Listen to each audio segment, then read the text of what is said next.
Hi, we're Fiverr, a global marketplace with free.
Merry Christmas. Ah, the mic's working. Outstanding. Hey, my name is Jill. This is Occam's Razor, and you are at Blazing Cat Fur Fridays, where we do a cold read through of the best news aggregate for an unobscured eye on current events. And it wouldn't be normal Blazing Cat Fur Fridays without some technical issues, and of course, the mic decided not to work just before the show, which is why we're just late by a couple of minutes. Luckily, I'm getting used to fixing these problems, and we're streaming on three platforms: Rumble, YouTube, and X, and we actually have more people watching on X than we do on the other platforms at the moment. That's outstanding. Comments drive the algorithm, so if I'm not driving it down with my words, that is. So if you're watching this on replay, please leave a comment down below. You will get an answer. And the chat is up, so you can leave some comments as well. Let's get on with the show and not waste some time. Oh, by the way, did I say Merry Christmas? Merry Christmas, everybody! Let's get on with the show. Have I got the right screen here? Yes, we do. Here we go. And my mic seems to be working, so there we go. And do a quick refresh because it is a cold read through, and I've not looked at his site since yesterday. Outstanding. There's our little link. And unlike last week, we for some reason our Rumble link wasn't working. I'm not too happy about that. And the weirdest thing again was happening this morning. So of course I always check to see if the show's going to be streaming on using the Fire Stick because I use the Fire Stick on my TV. And for some reason, the pre-show was not showing at all on, well, when I say the pre-show, on Rumble, it actually loops the intro, and that wasn't working. It wasn't working at all on the Fire Stick, but it was working through the internet if you actually go on the Rumble site. Weird. Anyways, let's get on with this thing. Whiskey Tango Foxtrot. Meanwhile, in Maine, I'm from Africa. I'm the mayor now. Oh, what is this? Now, make sure we got some desktop audio. Hello everyone. So I'm from Africa, but I'm one of you guys. I'm sorry, sir. Where do you live? I said I'm from Africa, I understand. Where but do thank you you, live? I'm one of you guys. I live in Lucerne. Okay, please continue, sir. Thank you. Yes, Mr. Mario, I sent you today because where I come from, we live neighborhood to neighborhood. But when I see my city, Lucerne, which means I'm a mayor, not you. I'm a mayor now. I'm the captain now. Some of my people suffering right there. They don't have no water. They don't have one place to stay. They don't have nothing. Why homelessness? That's enough of that. Obviously, this is what happens when you bring people into your country and you don't vet them properly and you don't actually tell them what they expect to find when they come here. Countries do not have magic dirt that automatically turn them into the citizens of that country. But far left think that's the way it works. They will just absorb everything through feelings. NATO's spending pledge is Trump's biggest foreign policy success, Root tells the BBC. NATO countries pledged to spend 5% of their economic output on defense. Is Donald Trump's biggest foreign policy success, the alliance chief has said. Whereas in Canada, we don't actually increase the spending. We just decide to throw in the Coast Guard into D&D and say, hey, look how much more we're spending on our military without not actually arming them and just making them targets out in the open sea because now they de facto made them part of the military as part of as rather just an unarmed civilian patrol. In an interview with the BBC, Mark Rutte said it was thanks to Donald Trump that NATO was stronger than it ever was, adding that Trump is good news for collective defense or NATO for Ukraine. Oh, really? Like, was it Moldova, Lithuania? No, Estonia. Estonia, part of NATO, just got mad because some Russians crossed their lines and, well, their border, and Estonia didn't even do anything about it. They just watched them on camera doing it and goes, "Oh my God, there's Russians crossing our border." They didn't send anybody over. They didn't do anything. What do? They cried. They cried to NATO and called on the U.S. to declare war. Oh, non-Article 5. This is the craziness that they're trying to get us into. The U.S. leader has harshly criticized European allies for spending very little on defense, even threatening to withdraw U.S. protection if they fail to do so. Yeah, well, they've been having a free ride, just like Canada has for years, on the U.S. behemoth. And having myself personally deployed with the United States separately, of course, they're on their own operations out on the other side of X-ray ramp in Afghanistan and other operations as well. We really depend on them. They're our friends. Unlike what the Canadian government keeps trying to brainwash Canadians into by hating them. calling them all MAGA, Trumpists. Anyways, Whiskey Tango Foxtrot. Here we go again. Migrant fight in Paris Gare du Nord causes major rail delays. A fight involving migrants at Paris Gare du Nord today led to widespread delays across the entire rail network. The incident took place inside train carriages, prompting police to intervene and clear the tracks. Yes, well, while this is going on, they've canceled their Christmas and New Year's Eve celebrations. Yeah, they had fireworks and everything canceled because they've lost complete control of their country. Of course, we've been saying this for close to 20 years now. When we started blogging back then, trying to warn people that this is an existential threat. You have no-go zones where you cannot control the populace. You can't even send in fire trucks. You can't send in ambulances. You can't send in the police. You would have to send in the army to clear these no-go zones out or regain some kind of control in them. They don't do that. No, they just let their society crumble under the far left, which is why the right parties are gaining popularity because they're seeing this destruction happening all the time.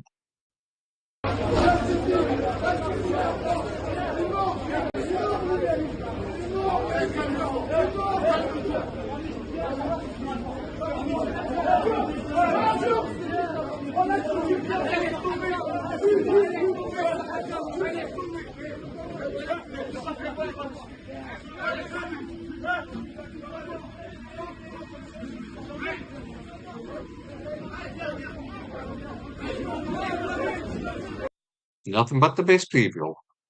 In Japan, they tried to bring in some migrants, and as soon as stuff like this started happening, canceling it all.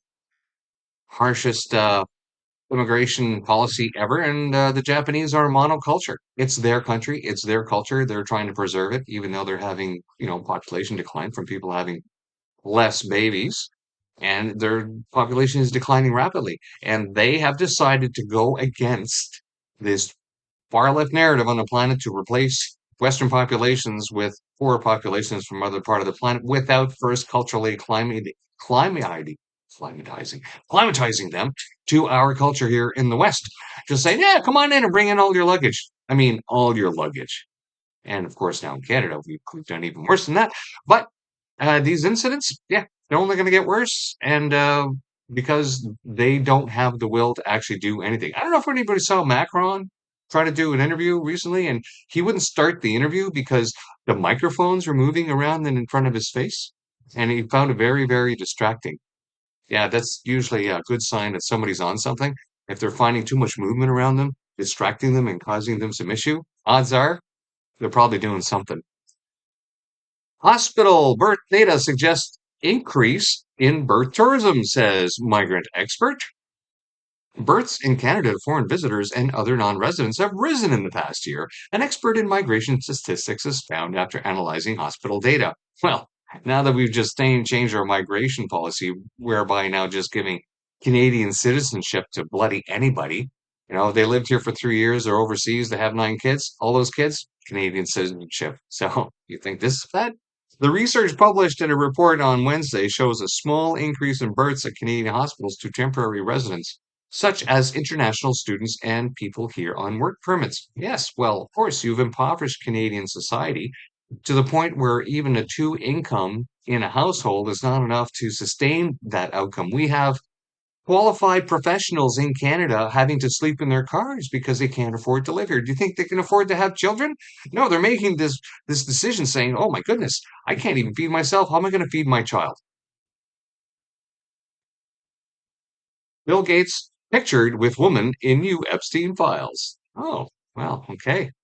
Jeffrey Epstein kept photos of Bill Gates posing alongside women. Newly published images show Democrats published 68 photos from Epstein estate showing Mr. Gates, as well as a host of the pedophile's powerful associates, including Woody Allen, Noam Chomsky, and Steve Bannon. Oh, Steve. The Microsoft founder was pictured standing arm in arm with a woman with dark hair and a navy dress. A further photo showed him standing alongside a woman dressed in a white shirt halfway. Both had their faces obscured. Well, these are all pretty innocent pictures. Don't really know much about them, but we do know that there's a lot of stuff about Epstein that they just don't like to talk about or want to come out because obviously, where did the guy get all his money? Where did he keep getting his money? Who is he working for? And really, we know he didn't kill himself. Let's get rid of that clown show. Canadian Armed Forces espionage case linked to allegation that Post-media journalist has ties to Russia. Oh yeah? The arrest of a Canadian Armed Forces intelligence operator on espionage charges appears to have its origins in another murky episode that has vexed the country's military establishment for more than a year. The operator, Master One Officer Matthew Sean Robar, was arrested and charged December 10, with multiple offenses related to passing highly sensitive government secrets to what court documents released this week refer to as foreign entity. He was released from custody Monday under strict conditions. Accusations of espionage on behalf of both Ukraine and Russia, writes BCF down here. I wonder if Freeland is involved in some way. I've commented on this before when this first came out, and here's the reality. The intelligence branch in Canadian Armed Forces, really, they're just a side gig for military police. Now, of course, they get people from all other trades. Anybody can apply and join their organization, but really, they're meatheads. They're bloody meatheads.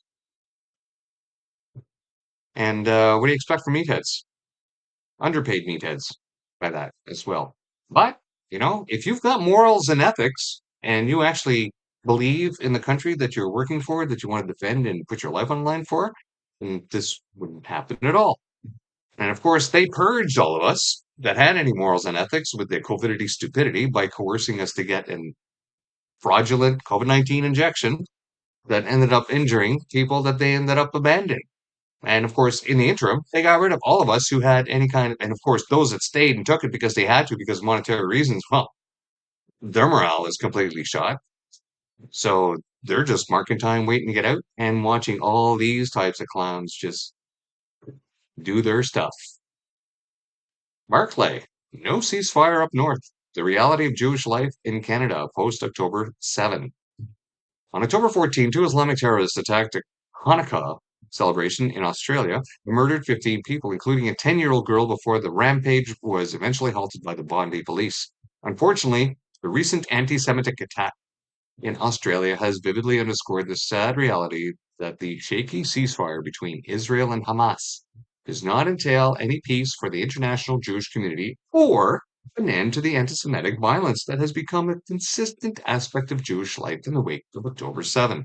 Which is why, when McKinney, Liberal House leader, the guy that lies like a rug, one of the greasiest, slimiest members in the party, if you've ever bothered to watch the question period, was all upset because the Conservatives were asking why Carney decided to take a private jet and, of course, charge the taxpayer for it. Was it $600,000, $800,000? Doesn't matter. It's a ridiculous amount of money to go down and watch the signature of this peace deal between Hamas and Israel. This unprecedented Middle East, peace in the Middle East, and all of it. And all like, well, he wasn't part of the process. He's threatened to arrest Prime Minister Netanyahu if he steps foot in Canada, which is why, of course, when our members of parliament tried to go over, was it 6 Liberals, 1 NDP, or whatever it was?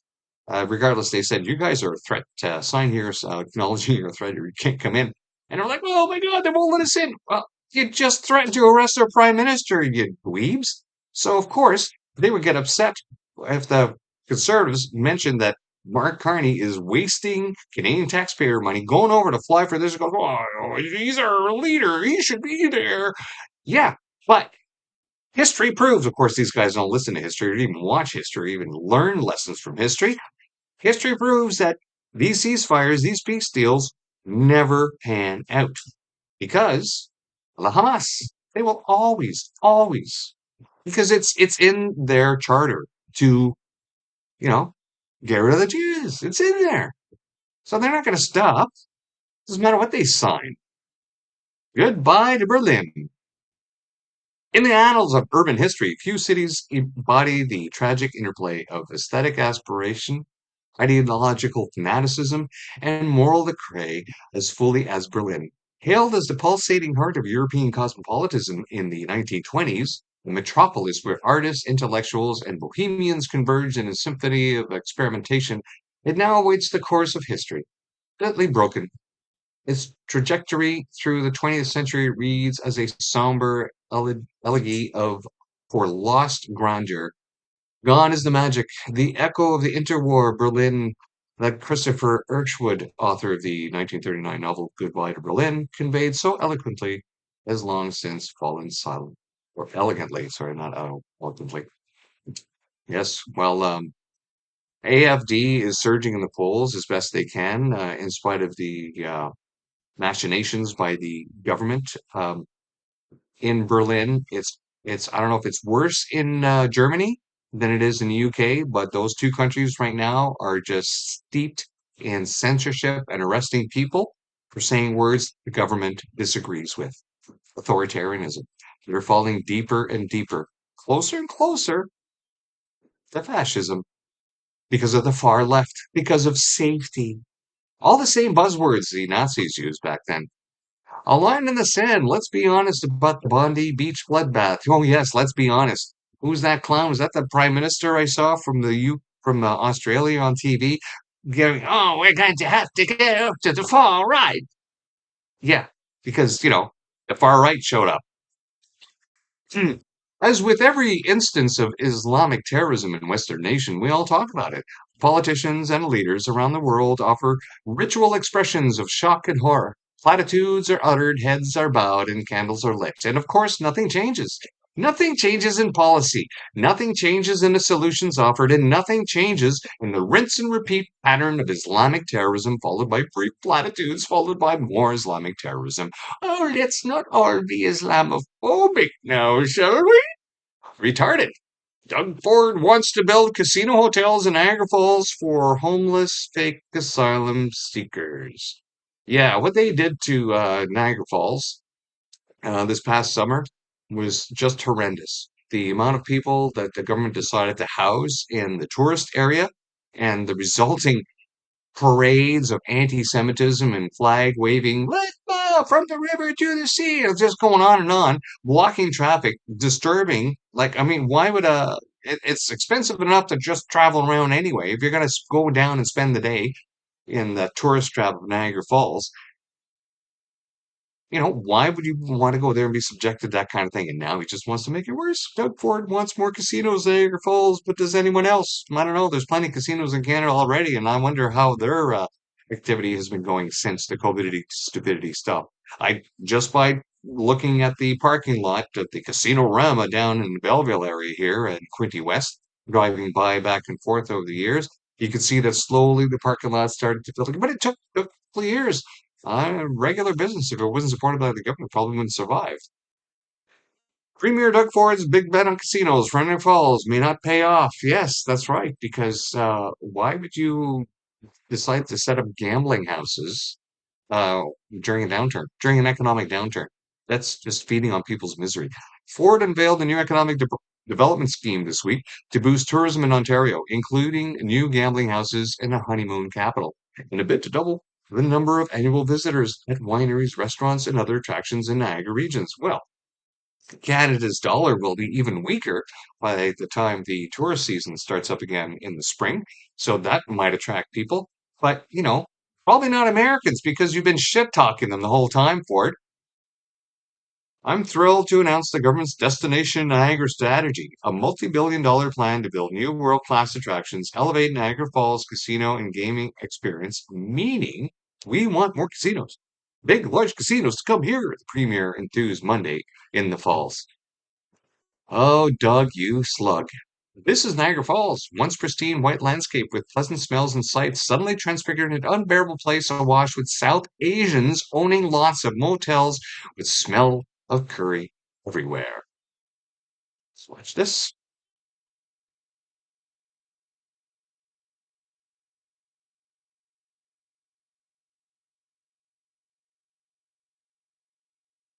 Sorry, folks, there's no sound.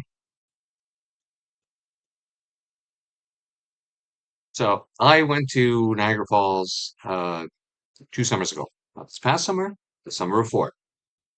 And I can tell you that the motel we stayed at, it wasn't owned by anyone who was born and raised here. Uh, you pay for what you get. And when it came down to being amongst the tourists, I got to tell you that 90% of the tourists that were there were not old stock Canadians. Let's put it that way. And what's the funniest thing that I saw as well? We were like, "What's going on here?" So we're in the upper area, like right in the tourist trap area. And we've been walking around. We went and had a nice dinner, and we were just working off the food. Maybe walk down to the falls. And on the way down, there's I don't know, was it Tim Hortons or something? Anyways, I need to go down and use the washroom. I come back up and go back outside with the people I'm there with, and they're all giggling. What's going on? They're pointing over, and of course, here's obviously not somebody who's accustomed to our laws and regulations, but they're set up in the Tim Hortons there in the corner, and they're all eating their own food that they packed and brought, and not realizing that that's a restaurant. You should they kick you out for doing that. That's not how you. If you want to go have a picnic, I know it's nighttime, but just occupy somebody else, like a paying customer's seat to bring in your own food. Just not much cultural climatization. The region of the strong horse, the world's major regions, needs a better answer to Islam.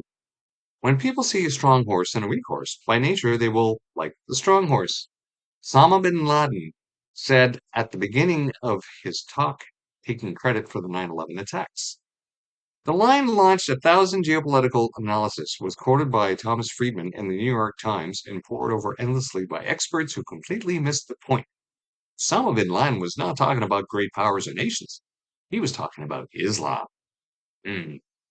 Yes, well, 77 different sects, three major branches, and nothing but violence for their expansionism, that is, right? And if you look at their theocracies that they have set up, it doesn't seem to be working very well, unless, of course, it involves violence. I bet Carney will buy him. Oh, look at this guy. Is this one of them remote tanks? The Ajax tank scandal shames the British Army.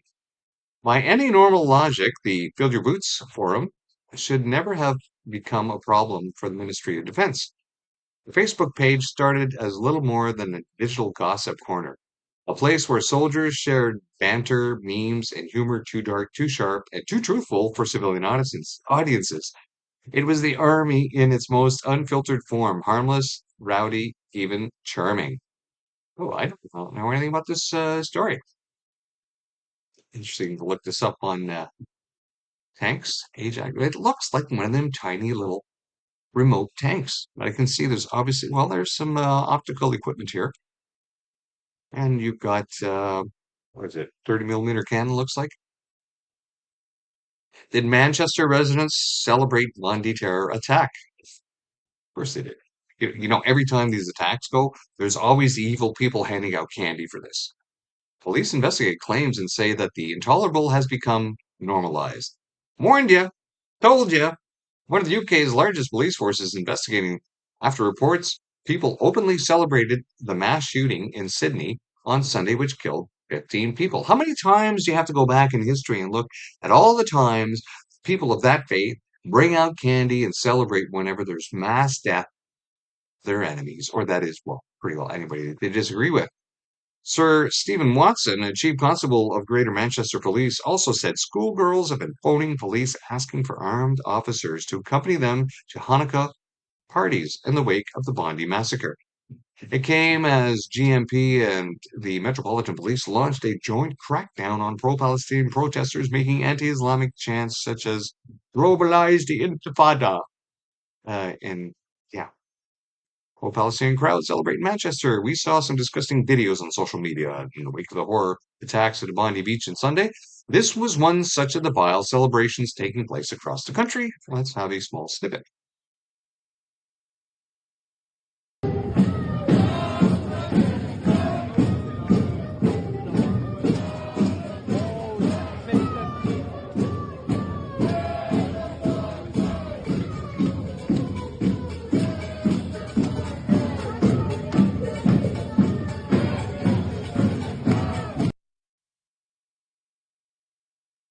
The band sucks. It always sucks. It's the same bloody band all the time. Christmas markets under attack. Indeed, they are. As we warned they would be, as they will be continually. Well, it's not just Christmas markets, it's Christmas itself, people. Just Christmas. Anything to do with Christ is under attack. Christmas approaches. We should celebrate the resilience of normal people and defend a tradition that has become so important to millions. You love life? We love death. A phrase the French scholar Olivier Roy attributes to radical Islamists. Its relevance is starkly visible in the ongoing threats to Germany's Christmas markets. The toll of the two bigger attacks on such markets, Berlin in 2016 and Magdeburg last year, is devastating. 19 people killed and over 200 severely injured. The ongoing threat was underscored last week when authorities announced the arrest of 5 men, 3 Moroccans, an Egyptian, and a Syrian, in Bavaria for planning an Islamist-motivated vehicle ramming attack on a Christian market in the Dingolfing, Landau area. On the same day, the public learned that a 21-year-old from Central Asia was also arrested for planning a similar attack. These arrests follow many others throughout recent years. And here is a repost from Douglas Murray.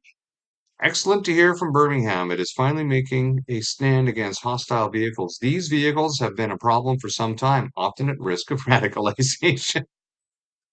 Changes for the Birmingham City Centre, says Birmingham City Council.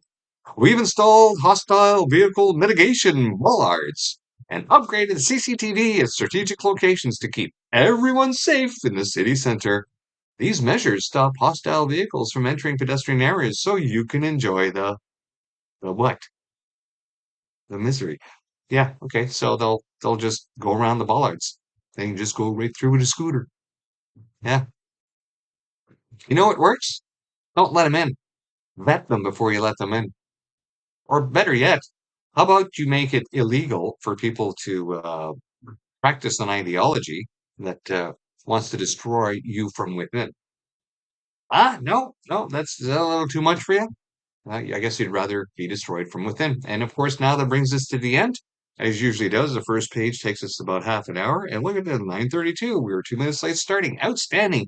Well, Merry Christmas to all. We will see you next Friday before the new year to wish you a Happy New Year. And enjoy your time with your family, if you have family to enjoy it with. And remember, Christ is King. We will see you next time on Blazing Kaffir Fridays. Bye-bye.